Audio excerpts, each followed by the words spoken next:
cover of the new One Punch Man Chapter 200, Void, features the B-class baddie, Mizuki.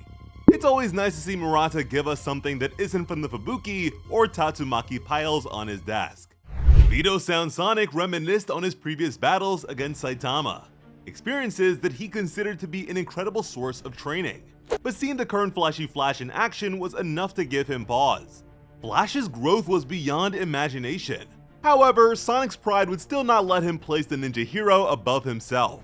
He looked at his old friend and sincerely wondered what sort of enemies he must have been fighting since he became a hero. With that, his previous opponents, Saitama, Garo, and Platinum S, were shown. I'm glad Sonic is asking these questions. It seems like he's in a similar position to the likes of Master Nichiren to Atomic Samurai.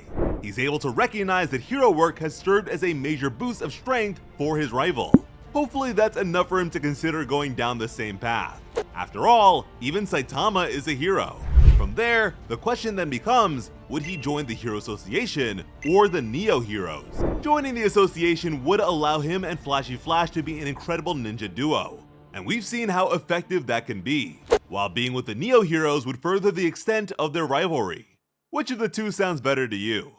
A sound caught the attention of Sonic and Flash.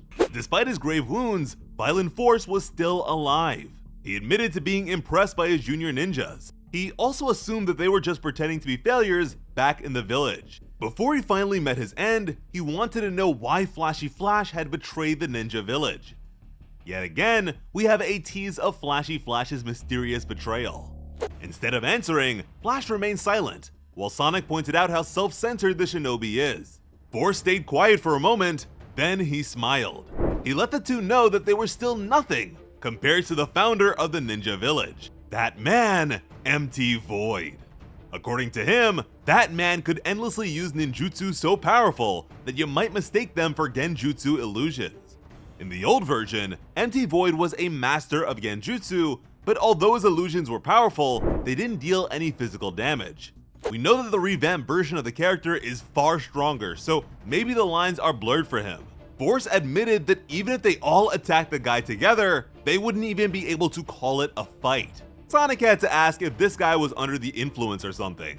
He also mentioned how the ninja village made them all weak to brainwashing. Force was sure that they'll understand once they meet him, that running away was not an option at all. That very soon, they would realize that being defeated by the Heavenly Ninja Party would have been a blessing by comparison. And with those words expressed, he died. Sonic defiantly wondered who planned on running away. He didn't believe that weaklings who lack a sense of self could possibly understand the sentiments of the strong. Sonic casually turned to Flash and mentioned how that man would be coming for them just to be hunted. Flashy Flash had a very serious expression on his face as he slowly agreed.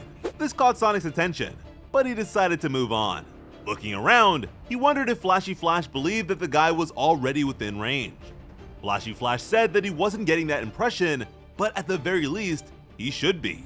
He was pretty sure that MT Void sent the Heavenly Ninjas as a means of gauging their strength.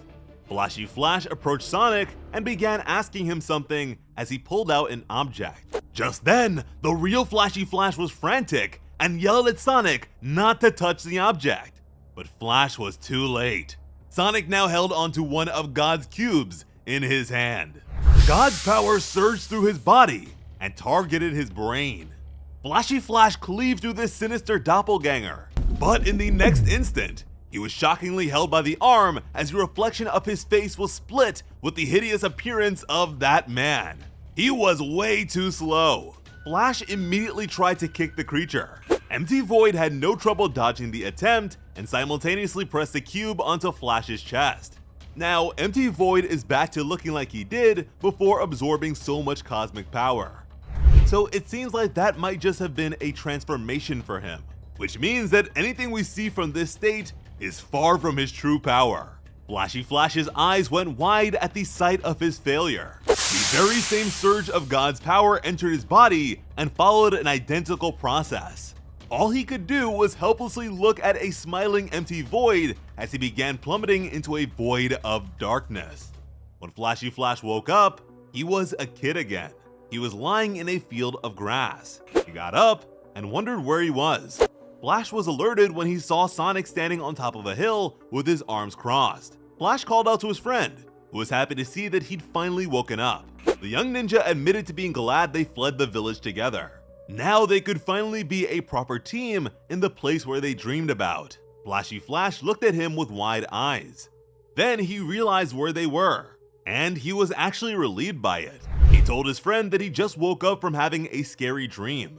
But this was not his friend. It was God masquerading as his companion. The false Sonic claimed that even a nightmare was better than life in the ninja village. That from now on, the two of them would build the village they envisioned in this very place. He offered his hand to Flash as a sign of encouragement. Flash agreed, and their hands were on the verge of contact. Once that's done, Flashy Flash will become yet another one of God's pawns. Hopefully Sonic's dream sequence is different from how it was originally. It was a bit underwhelming having him just talk to some monster cells. Now that a cube has been activated, it is only a matter of time before Blast shows up. In fact, knowing that Void has appeared, Flashy Flash may have already triggered the alarm that Blast gave him. I was honestly surprised to see that the later portion of this chapter mostly remained unchanged. The wait for this one was extended to the end of the month, so I might have gotten my hopes up. Although I appreciate these redraws and consider them to be a superior version of the events, I am so happy that it is almost over. It looks like there might just be one more of these before we get back to entirely fresh chapters. Lately, we've been getting a lot more answers about Blast. Hopefully we'll learn more about his cross-dimensional team once a few more secrets are revealed. And although they were able to break free from the mind control in the previous version, a part of me is hoping that at least one of our favorite ninjas will become a monster.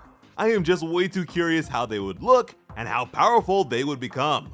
Changing back might be a bit of a problem, but at least the Hero Association is already in the process of working on a cure. God's faction could use some powerful soldiers, and if just one of them becomes a pawn, that could further incentivize the other to become stronger and give them a worthy opponent to face. Now, because their location is so isolated, and Saitama went off with Monoko to eat some curry udon, it'll probably take a comedic miracle for him to show up.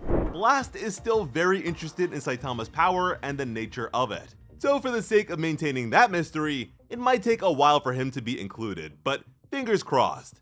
Let me know what you guys might be hoping for in the comments. As always, I'm Slice of Otaku. Thank you all so much for watching and have an awesome day. I love you.